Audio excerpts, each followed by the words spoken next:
Qu'appelle-t-on sédiments? Ce sont les petits grains provenant de la roche effritée sous l'effet des intempéries qui se déposent au gré du vent ou des courants d'eau en couches successives appelées strates.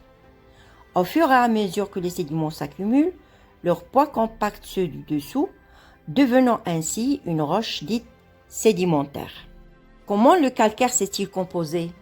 Pendant des millions d'années, des milliards de petites créatures marines comme les mollusques et les crustacés sont mortes et se sont déposées au fond de l'eau. En se fossilisant et en s'accumulant, elles ont formé une roche sédimentaire friable appelée calcaire. De quoi sont constituées les parois du Grand Canyon aux États-Unis? Elles sont constituées de roches sédimentaires.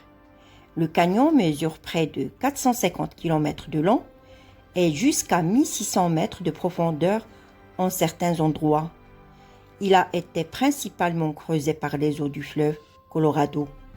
Les différentes strates sont clairement visibles sur ces parois. Qu'est-ce que l'évaporite? Certaines roches sédimentaires se forment quand l'eau de mer s'évapore. C'est ce qui arrive par exemple lorsqu'un golfe est séparé de la mer. Il sèche, les sédiments comme le gypse, la lite, la dolomite, etc., se trouvant au fond de l'eau, se compactent pour donner une roche appelée l'évaporite. Comment le charbon s'est-il formé?